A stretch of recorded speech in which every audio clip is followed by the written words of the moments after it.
Hello everyone, welcome back to our channel. मेरे सारे friends कैसे हो? एकदम मस्त ना। मेरी पूरी कुकी स्पॉट फैमिली हमेशा स्वस्थ रहे और खुश रहे, बस यही अभिलाषा की अभिलाषा है। आज का व्लॉग, आज एक रिक्वेस्ट पूरी होने वाली है। मुझे बोला गया है मेथी मटर मलाई, और उसकी रेसिपी मैं पहले भी शेयर कर चुकी हूँ, लेकिन आज फिर बनाने वाली हूँ और आपको जरूर पसंद आने वाली है। आप इसे लंच में बनाएं या डिनर में, स्पेशल तो होना ही है। आइए देखते हैं हमारा आज का व्लॉग।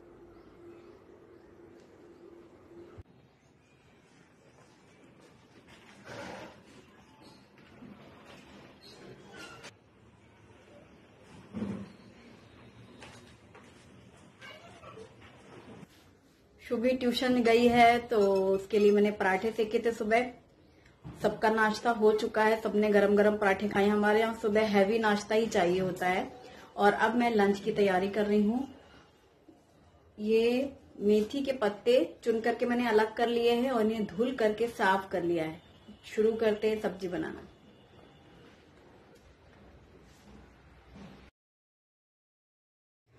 मैंने मेथी को धुल के रखा है, हरी मटर निकाली है फ्रीजर से, और लहसुन छील के रखा है, प्याज काटा है, काजू निकाले हैं फ्रिज से। और अब मैं ये जो मेथी की पत्ती है, जिसे मैंने पत्ते पत्ते साफ करके रखा था, धुल करके रखा था, और इसे मैं इस तरीके से काट करके रख रही हूँ। रफली चॉप किया है। और अब कढ़ाई में पानी डाल करके मेथी को हल्का सा गरम कर रही हूँ मैं। मतलब हल्का गरम करना, जैसे पानी गरम हुआ और इसे उबालने ही लगा पानी और बंद कर देना है आंच, इतना ही गरम करना है। बहुत देर तक नहीं गरम करना है। मेथी वैसे भी बहुत जल्दी गल जाती है, जैसे पालक है, मेथी है। बस हल्की सी उबाल से मेथी का जो कड़वापन होता है वो खत्म हो जाता है। मेथी की सब्जी बच्चे जल्दी खाना नहीं चाहते हैं, लेकिन ये जो मेथी मटर मलाई बनता है, इसका क्रीमी जो टेस्ट होता है वो बहुत ही अच्छा लगता है। और एकदम रेस्टोरेंट मेथी मटर मलाई बनाने के लिए अब मैंने मटर को भी फ्रीजर से निकाला है और इसे गर्म करने रखा है। बॉईल कर रही हूँ। ये फ्रीजर से निकाला है तो फ्रोजन मटर जल्दी गल जाती है। अब मैंने कढ़ाई में 2 चम्मच तेल डाल करके मेथी के जो पत्ते उबाले थे उसको पानी से निचोड़ करके इसे हल्का सा भून रही हूँ मैं। हल्का सा भून लेंगे पहले, भून करके फिर आप दूसरे बर्तन में निकाल लेंगे। इससे इस सब्जी का टेस्ट और भी अच्छा लगता है। बस कुछ मिनट के लिए भूना है, बहुत देर तक के लिए नहीं, क्योंकि वैसे भी उबली हुई सी है। और भूनने के बाद अब ये जो मटर है जो मैंने अभी उबाली थी उसको पानी में ही रहने दिया, गर्म पानी में ही, तो कुछ देर वो वैसे ही रखी रहेगी। फिर उसको भी पानी से निकाल करके साइड में रख लेंगे। तो इस तरीके से तैयारी करते करते, मतलब एक एक बार सारे काम होते रहते हैं। अब कढ़ाई में मैंने 2-3 चम्मच तेल गरम किया है और ये लहसुन की कलियां डाली हैं, साथ में काजू डाले हैं, 15-20 के करीब काजू। इसी से इसकी ग्रेवी का टेस्ट चेंज होता है, अच्छा लगता है। और ये 2 बड़े साइज के प्याज हैं, इन्हें भी मैंने डाल करके भूनना है। तो कढ़ाई में डाल लिया है काजू, लहसुन और प्याज। प्याज को एकदम से लाल डार्क नहीं करना है, लेकिन कच्चापन जो है वो खत्म करना है। लहसुन, प्याज और काजू सबको अच्छे से भून लेना है। अभी इस सीजन में शायद मैं फर्स्ट टाइम बना रही हूँ ये, लेकिन मैं इस रेसिपी को 3-4 बार अपने चैनल पर शेयर कर चुकी हूँ। मुझे तो याद ही नहीं था, इतना सारा कुछ ना कुछ रहता है तो नाम, मतलब बारी नहीं आ पाती सब्जियों की। अब मैंने भून लिया है। उसके बाद अब इसे ग्राइंडर जार में डाल लेंगे, हल्का सा ठंडा हो जाए, ताकि अब हम इसे पीसेंगे और एकदम फाइन पेस्ट बनाना है। काजू अच्छा सा पीस जाना चाहिए, जरूरत लगे तो आप थोड़ा सा पानी डालें या चम्मच से मिक्स करके एकदम फाइन पेस्ट बनाना है। दरदरा सा नहीं रहना चाहिए। प्याज तो कैसे पक चुकी है, जल्दी पीस जाती है, लेकिन काजू में ही थोड़ा सा है, या फिर आप पहले से काजू को भिगो के रखें। तो ये मैंने पीसा है और एकदम फाइन पेस्ट बना है। अब उसी कढ़ाई में तेल गरम करके जीरा डाला है और ये जो हमने पेस्ट बनाया है इसे डाल देंगे। तो प्याज पहले से भुनी हुई है तो ज्यादा टाइम नहीं लगता है भुनने में। लहसुन भी भुन चुका है। तो अब यहाँ पर काजू, लहसुन और प्याज की जो ग्रेवी बनाई है हमने, प्यूरी, उसको भूनना है। और इसी टाइम पर हम सूखे मसाले भी डालेंगे। तो कुछ मिनट इसको भूना है। तो आप देख रहे हैं तेल बिल्कुल अलग अलग सा है, ऊपर ऊपर है, और इसको जैसे कढ़ाई पे लग रहा है इसको हिलाते जाएंगे। और जब आपको लगे कि हाँ कुछ 1-2 मिनट के बाद आपको लगे कढ़ाई पे ज्यादा चिपक रहा है, मतलब ये पूरा अच्छे से भुनने के बाद तेल पूरा अलग हो जा रहा है, अब मैंने चुटकी भर हल्दी डाली है। इस सब्जी में हल्दी डालते भी है, नहीं भी डालते हैं, पर मैंने चुटकी भर हल्दी डाली है। और धनिया धनिया पाउडर 1 चम्मच और लाल मिर्ची पाउडर डालेंगे और साथ में गरम मसाला डालेंगे। हल्दी आपकी चॉइस पे है, आप ज्यादा डालें कम डालें, तो मतलब मैंने चूंकि डालना ही है, बिना हल्दी के हम लोग सब्जियां नहीं बनाते हैं, तो थोड़ा सा डाल दिया है। पर कलर पीला वाला नहीं चाहिए था, इस वजह से मैंने बहुत थोड़ा सा डाला है। अब सूखे मसाले अच्छे से मिक्स कर लेंगे और इसके बाद आप देखेंगे कि मसाला इतना अच्छा भुन जाएगा ना कि तेल पूरा अलग और जो हमारा मसाला है उसकी क्वांटिटी कम हो जाएगी और थिक हो जाएगा मसाला। तो ये मसाला अच्छे से भुन गया है। आंच को धीमी ही रखें और थोड़ी वजनदार बर्तन लें तो जिसमें मसाला अच्छे से भुनता है, वरना वो चिपकता सा है, या फिर आप नॉन स्टिक यूज कर रहे हो तो। अब गैस बंद कर दी है, हल्का ठंडा हो जाए मसाला हमारा, ये देखो तेल पूरा छोड़ दिया है ना। अब यहाँ पर क्रीम डालनी है। आप अमूल क्रीम भी यूज कर सकते हैं, फ्रेश मलाई भी डाल सकते हैं, तो मैंने यहाँ पर फ्रेश मलाई डाली है। आधा चम्मच चीनी डाली है और ये भुने जीरे सौंफ का पाउडर 1 छोटी चम्मच के हिसाब से डाला है। इससे सब्जियों में टेस्ट और खुशबू बहुत अच्छी आती है। जीरा पाउडर और सौंफ, जीरा, हींग मिक्स करके पीस के रख लिया ना, तो आप सब्जी जैसे खत्म पक जाती है, लास्ट में बंद करते हैं तो लास्ट में भी डाल सकते हैं। अब मलाई डाल करके पूरी सब्जी में अच्छे से मिक्स कर लिया है। अब इस टाइम पर जो हमने ये मेथी भूनी है वो डाल दिया है और साथ में मटर जो हमने उबाले थे उसको मैंने छन्नी में डाल के रख दिया था। उबली हुई मटर है ये। फ्रीजर में मटर के लिए किसी ने मुझे फिर पूछा है 1-2 बार कि उनकी मटर में कुछ दिनों बाद स्मेल आ जा रही है, जबकि मेरी तो मतलब जब से शुरू किया ना रखना, सच पूछो तो रख ही रही हूँ मैं और यूज करती हूँ, कभी ऐसी शिकायत नहीं, वरना दोबारा बिल्कुल ना रखती। फ्रीजर में पानी नहीं आना चाहिए, मुझे लगता है ऐसा। जिन फ्रीजर में जैसे पानी आता है, डिफ्रॉस्ट होता है तो पानी आता है ना फ्रीजर में, आइस घुलती है, उसमें खराब हो जाती होगी, इसीलिए शायद ऐसा होगा। फ्रीजर में आइस घुलनी नहीं चाहिए, आइस रहनी चाहिए, इसीलिए मटर में भी आइस है और तभी वो सही रहती है फ्रीजर में मटर। और चाहे पैकेट में रखो चाहे कंटेनर में रखो, हर तरीके से जिपलॉक में भी। पानी और नमक डाला है मैंने सब्जी को अच्छे से भूनने के बाद। और पानी जैसे आप कम रखना चाहो तो कम रखें, क्योंकि इस सब्जी की जो ग्रेवी होती है थिक होती है, जैसे प्लेट में भी डाल के खा सकते हैं, होटल में तो आप देखते ही हो, पर घर में बच्चों को थोड़ा सा चाहिए रहता है ना, एकदम ड्राई ड्राई नहीं, तो इसलिए मैंने पानी रखा है। क्योंकि अभी सब्जी पकेगी ना, फिर उसके बाद ये और गाढ़ी हो जाती है। तो मटर और मेथी डाल करके अच्छे से मिक्स किया है और पानी अपनी जरूरत के हिसाब से आप डालें। तब तक मैंने यहाँ पर सैलेड के लिए खीरा, प्याज और टमाटर निकाले हैं और मैं मिक्स सैलेड बना रही हूँ, तो प्याज, टमाटर, खीरा, नींबू मैंने आधा निचोड़ा है, हरा धनिया डाला है और ये लाल नमक डाला है, ब्लैक सॉल्ट, सबको मिक्स करके। ऐसी सैलेड बच्चे मतलब लंच टाइम पे शौक से खाते हैं, छोटा छोटा रहता है ना तो उनको अच्छा लगता है। तो मैंने इसमें सब मिक्स करके साइड में रख दिया है और इतनी देर में जो मैंने सब्जी धीमी रखी थी, सब्जी पूरी अच्छे से पक गई है, आप देख रहे हैं। बस अब इसको पलट दूंगी मैं, तो अभी मैं इसको साइड में रख लूंगी और तवा चढ़ा करके फिर रोटी बनाने की शुरुआत होगी। और फिर अभी कुछ मिनट कढ़ाई गर्म है, इसके बाद में इसको डोंगे में निकाल लूंगी। बस रोटियां बनानी शुरू कर दी, एक के बाद एक रोटियां बनानी शुरू। हमारे यहाँ दोपहर में सब एक साथ ही, जब आज घर में रहने वाले हैं ना तो इसका सब साथ में खाएंगे, तो जब खाना खाने का टाइम होता है उस टाइम पर ही फिर मुझे लगता है रोटियां सेकूं, वरना तो रोज वही टिफिन वाला काम रहता है। तो गुप्ता जी का टिफिन, फिर कहाँ गरम खाना रहता है। आज घर पर हैं तो फिर मैं गरम उसी टाइम पर रोटियां सेक रही हूँ। और क्या रोटी नहीं, चकला, स्टील का चकला के लिए मुझे किसी ने पूछा है कि कहाँ से लिया है। शायद तो मैं पहली बार बता चुकी हूँ, लेकिन फिर भी बोल रही हूँ, स्टील के बर्तनों की शॉप से ही लिया है, ऑनलाइन नहीं लिया है।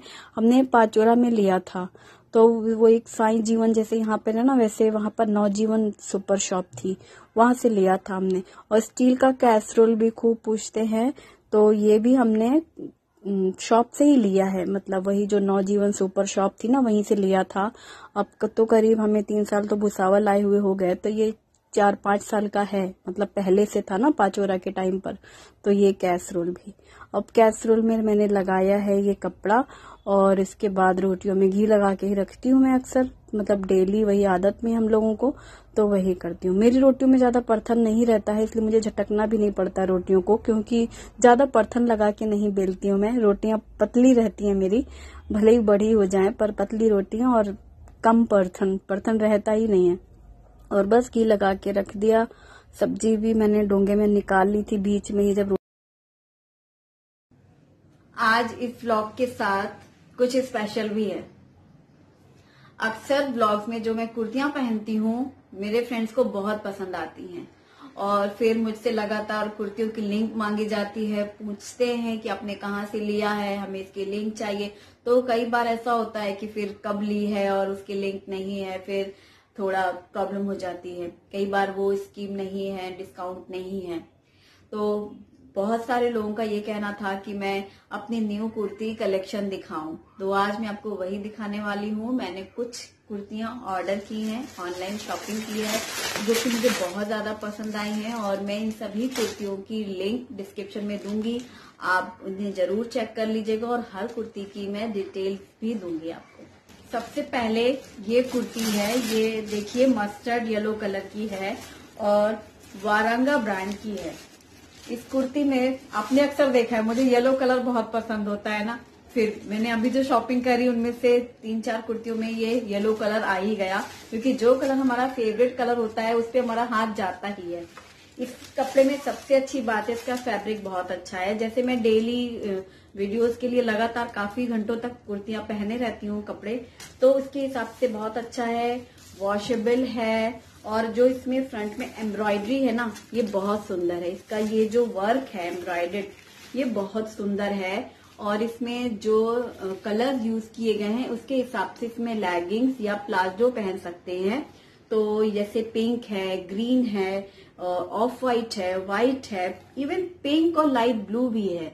तो इसमें आप कंट्रास्ट प्लाजो लेगिंग्स पहन सकते हैं। अक्सर कुर्ती लेते टाइम हम लोग के दिमाग में ये जरूर रहता है कि अगर हम कुर्ती ले रहे हैं तो इसके साथ की अगर हमारे पास प्लाजो या लेगिंग्स हैं तो हमारा वो यूज हो जाता है, तो हमारे आधे तो पैसे बच ही जाते। और दूसरी कुर्ती ये है, ये भी वारंगा की है, सेम ब्रांड है, और इसका मुझे वर्क बहुत अच्छा लगा।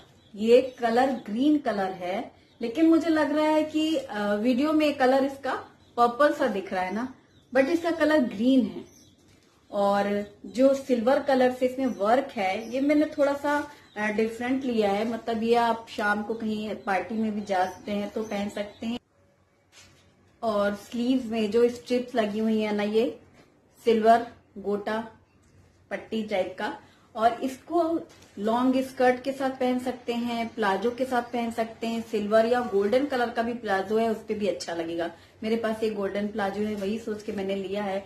वर्क बहुत ही डिसेंट है, मतलब ऐसे जगमग सा नहीं है, लेकिन थोड़ा सा फैंसी है।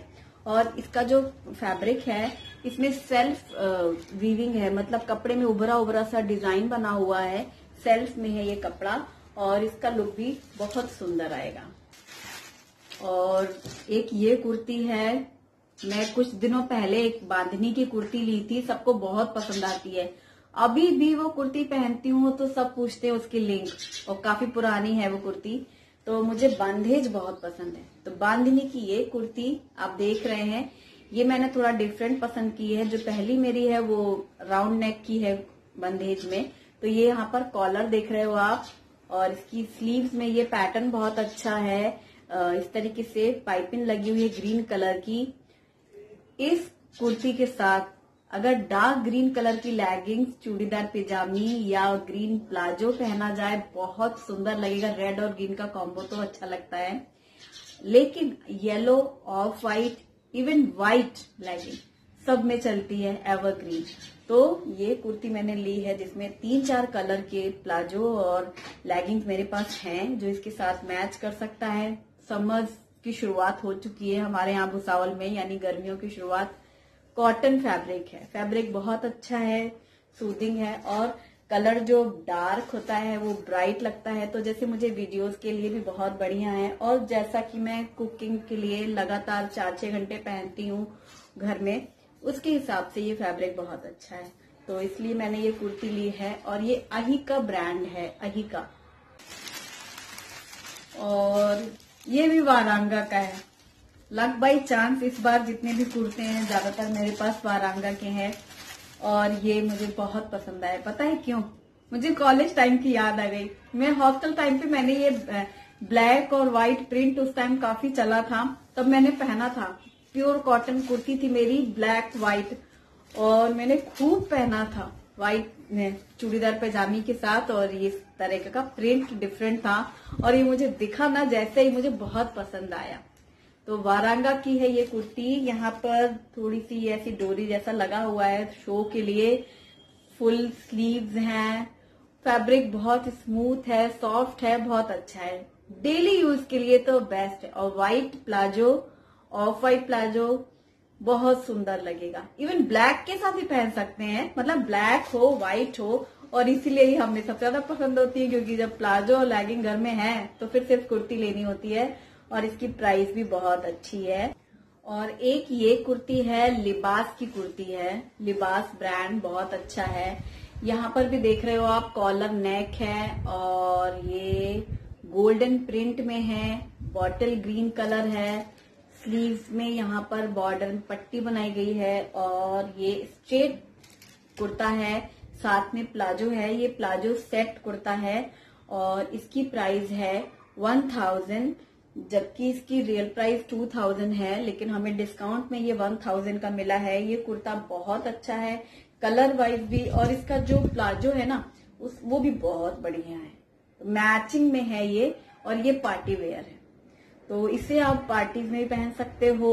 और इसका जो प्लाजो है वो एंकल लेंथ में है, उसकी लेंथ थोड़ी शॉर्ट में आती है, तो काफी स्मार्ट लुक देता है। और इसकी लिंक भी मैं डिस्क्रिप्शन में दूंगी, आप एक बार जरूर चेक कर लीजिएगा, और आपको पसंद आए तो जरूर ऑर्डर करें। अब आपको जो भी कुर्तियां अभी मैं पहनूंगी फिलहाल, तो आपको इसकी लिंक पहले से ही रहेगी। तो आप सभी को मेरी ये कुर्तियां कैसी लगी मुझे कमेंट सेक्शन में जरूर बताइएगा। और अब मेरी शॉपिंग तो हो गई, अब हस्बैंड और बेटे के लिए मैंने कुछ कपड़े सेलेक्ट किए हैं, कुछ टी शर्ट, समझ आ रहे हैं सबको टी शर्ट चाहिए घर में, मैंने विश लिस्ट में डाली हुई है, तो उन कपड़ों को भी मैं लिंक डिस्क्रिप्शन में दूंगी। उनका पैटर्न बहुत अच्छा है, प्राइस बहुत अच्छी है, और फैब्रिक बहुत अच्छा है। विश लिस्ट में डालने के बाद अब जब नेक्स्ट शॉपिंग में करूंगी तो मैं उन कपड़ों को सेलेक्ट कर लूंगी, और आपको भी अगर पसंद आए तो आप डिस्क्रिप्शन में लिंक जरूर चेक करिएगा, और अपनी फैमिली और अपने लिए उन कपड़ों को सेलेक्ट कर सकते हैं। और सुबह जब साफ सफाई हो गई थी ना, तब मैंने मशीन लगाई थी कपड़ों के लिए, तो बीच बीच में वो कपड़ों का राउंड भी शुरू ही था। काफी कपड़े थे, सबके कपड़े हैं आज, चारों के थोड़े थोड़े सबके। तो एक तो हमारा जो बेडरूम में बालकनी है, वहां पर जो हैंगर रखा है स्टैंड वाला मैंने लिया था ना फ्लिपकार्ट से, तो दिखाया भी था। छोटे छोटे कपड़े जितने भी हैं वो सब मैं उसी में डालती हूँ। जब मशीन से निकालती हूँ तो जैसे 4-6 बकेट पास में रख लेती हूँ, और फिर जो बड़े बड़े कपड़े हैं हैवी वाले वो सब इन बकेट्स में, जो मुझे इस बालकनी में लाने होते हैं, इस हैंगर में टांगना होता है। और जो छोटे छोटे कपड़े हैं हल्के फुल्के वाले, वो सब मैं वहीं डाल देती हूँ बेडरूम वाली बालकनी में जो स्टैंड रखा हुआ है, उसमें भी काफी कपड़े आ जाते हैं। और इस हैंगर के बारे में खूब पूछते हैं कि जब भी कुछ न्यू व्यूअर्स होते हैं तो कि कहाँ से लिया है, इसका लिंक दें। इसका लिंक नहीं है क्योंकि ये मार्केट से बनवाया हुआ था, हमने भूसावल में ही बनवाया है, और इसी घर में जब हम आए तभी हमने इसी के नाप का बनवाया था, इस बालकनी के नाप का, और इसमें ढेर सारे कपड़े आ जाते हैं। अब तो इतनी ज्यादा गर्मी हो गई है ना भूसावल में, बहुत तेज, अभी देखो कैसे तेज धूप हो रही है। और शुभी चूंकि अभी नहीं आएगी जल्दी, दोपहर में आएगी देर से, मतलब तो वो बाद में आने के बाद खाएगी। तो मैं, शुभम और गुप्ता जी हैं, हम 3 लोगों की थाली लगा रही हूँ मैं। और मेथी मटर मलाई शुभम को बहुत पसंद आई, तो आप अगर इस तरीके से बनाएंगे तो आपके बच्चे भी मेथी जैसी सब्जी बहुत शौक से खाएंगे। तो बहुत सिंपल सा लंच है हमारा, सैलेड है और रोटियां हैं और पापड़ भूना है मैंने, तो बस यही है। दही भी है, लेकिन मैंने पूछा, इन लोगों ने मना किया, इसलिए दही नहीं निकाली, वरना दही भी थी, क्योंकि लंच में हमारे यहाँ लेते ही हैं, पर आज नहीं मन इन लोगों का, तो मैंने भी कहा ठीक है। और बस सब्जी बहुत ही टेस्टी है, आप जरूर ट्राई करिएगा। और हम लोगों का खाना होने के बाद टेबल पर ही रखे हुए हैं कैसरोल और डोंगे में खाना। शुभी आएगी तो वो अपना खाना लेकर खाएगी, तो इसलिए वहीं टेबल पे ही रखा रहता है। फिर दोपहर में मुझे थोड़ा देर आराम करने को भी मिल जाता है। फिर ये रहता है कि अगर शाम को शूटिंग करनी है तो करती हूँ, या फिर ब्रेक ले लेते हैं। और जो मैंने लिंक डिस्क्रिप्शन में दी हैं, जितने भी कुर्ते दिखाए हैं, उन्हें आप जरूर देख लीजिएगा। आज का व्लॉग यहीं खत्म करते हैं। Thank you, bye bye.